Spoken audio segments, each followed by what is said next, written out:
Today I'm sharing with you, I'm working on a project which is a barn, and also an AD unit, like a 1,200 square foot residence. So this is something that I'm working with. I'm just kind of bringing you over my shoulders. I'm in the design development phase. You can see through some of the views of this barn, this idea. The client wanted also a cabana in front.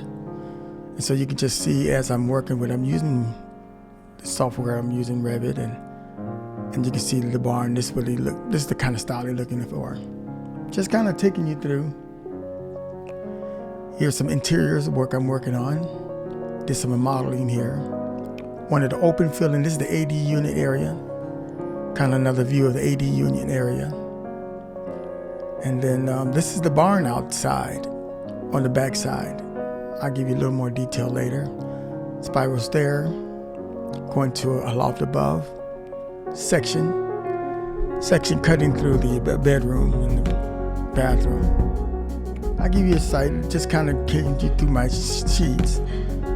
I usually don't number my sheets with architectural standards. I just use 1, 2, 3, 4, whatever that series is.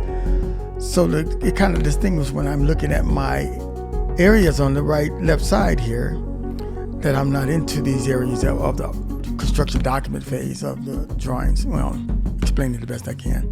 But this is sort of like a preliminary site plan, the building, existing home, cabana here, and this is that barn, and that AD units is on this side. I'm gonna take you to the floor plan. I wanna turn off this layer temporarily, just kind of hide, so it can give you an idea of the barn. About 40, 40 feet by 40 foot barn. He's using this area to store his equipment. He's got some heavy duty equipment like what they call them, shovels, tractors, and tractors, yes. But we're still going to do we're actually leaving the design development phase or schematic design phase, moving it into more of more design development now. And that means that we're going to take this project now more into a where I can start talking to consultants like engineers and to deal with it. But I'm kind of giving you my over the shoulder, what you're looking at, and this problem. So I'm trying to solve the problem what the client wants. The client is happy. I'm walking him through it slowly, get to a point where schematic, we just come up with the ideas, putting it together. So this is the great room, little dining area, spiral stair going to the loft above. I know I'm talking pretty fast. Kitchen area, bath, half bath, walk-in closet. And then here we are, master bedroom and bathroom. Porch on the back, accessing to the other part of the property yard. Here's some elevations. This is the working on here. The side elevation, the entrance to the barn, entrance to the AD unit. Wanted to provide more light in these barns. In the barns with tall roofs tend to be dark, even though we have the domers you saw in elevations. It's just something that we can actually light up the area. I want to light the area best I can naturally. That would be really nice. So that's pretty much. Let me take you to another elevation here, and elevation sheet. We're still working. You see these red lines? We're still working with it. We're working on it at the same time as in the schematic design phase.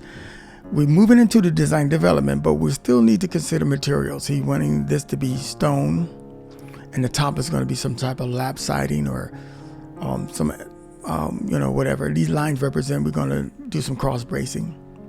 Just kind of giving you an idea how I go through the process. This is schematic design. Rough section through the building. You can see that the floor plan is approximately 2 feet above. Just kind of walking you through. Here's some building sections. We're doing studies on how we want to frame it. We want to make sure it's structurally sound, but these red lines don't. It's kind of representing what we're wanting to do. I already made corrections on this, so just kind of walking it through. Actually, in the number 9 was still at the same time. In schematic design, you have to consider all phases or every element, or when you're designing, you have to consider lighting, electrical, HVAC. So when you design, you got to think in terms of this. It's also, you can have beautiful references to look at for design styling, but at the same time, you got to make sure it's important that you consider all the elements, so that when you get to a point of finally getting into a point of getting it to a point where you want to cost things out and you get other entities involved, then you want to make sure that you're that you still on the same track. Now I'm going to probably show you a couple of I use a lot of 3D to help the client, but I'm finding using different softwares. I'm right now checking through my software I want to bring into some presentations. Illumination, I guess. So if I were to open up, so you can see right now I've developed the space more. Now at this phase we're still in schematic, but I'm working at the same time on the design development phase. But here, I'm actually working with the client so that we can talk about materials, lighting, the feel of the space. And so, as you can see, I'm just kind of doing some preliminary renderings. I use renderings a lot in my design in the design process, because it helps the client get to a conclusion, or we come to a solution much faster, as opposed to looking at line drawings. So most of the time my clients are looking at 3D visuals of the space. And in this where is critical, because they can decide, I'm not afraid of change, because we want to make sure the client is getting what they want. So we help them visualize this. So I use this as tools so that they can actually get it through to get an idea. This is not in coordinate with the elevations you saw earlier. I did make some changes, so I'm gonna update these.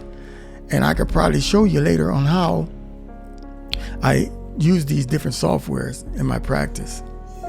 But this is looking from the loft level through the window, looking down into the space.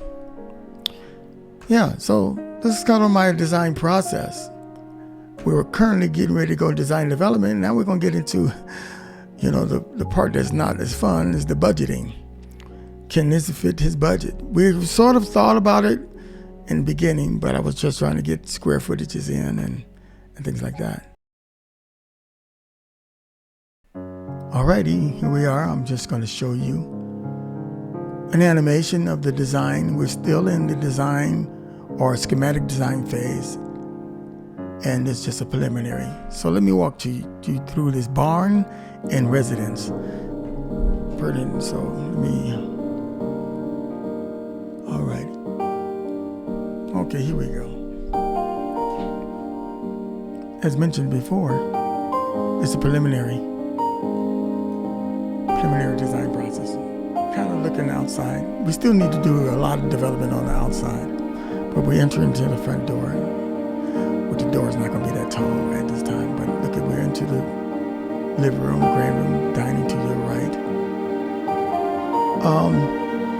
I mentioned earlier that, I don't know if I mentioned earlier, but as a designer, architect, or home designer, you'll find that the more you do this, the more you find that you're not actually the guy in main charge. You're helping the client facilitate, but I believe that the owner or they know what they want, or at least they got a feeling of what they want, and we are there to help them. And also, we do contribute in the design, but we try to help them come with a good solution that complies with the code, comply with the norms, and comply with just comfort. So this helps the client to see this illustration showing what their spaces can look like. I purposely didn't add materials. I want to keep it into the sketch phase and let their minds say what they want, what kind of trim they want. Do they want paneling on the walls? And so there's still more to do, but we're gonna, at this phase, I'm ready to take them to the design development phase. We are adding lighting ideas. We did that, discussed that in the plans. But at this phase, I need to take this to the engineer, structural engineer, my other consultants, so that they can get an understanding of the scope of the project.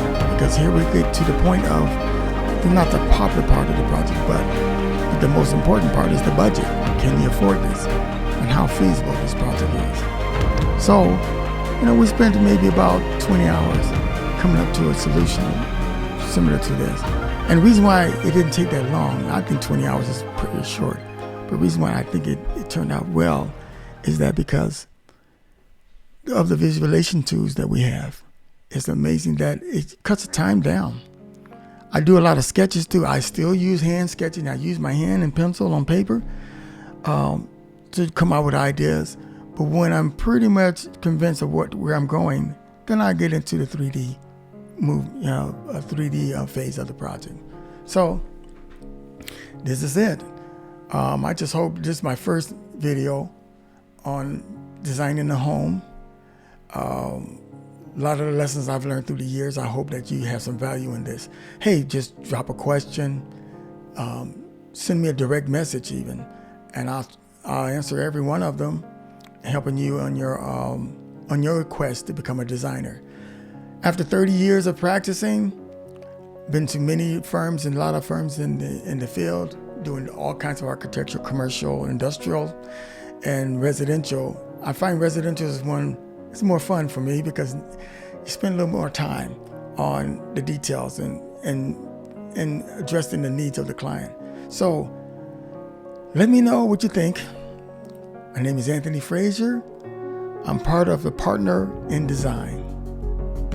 Alrighty, have a good day. May God bless you.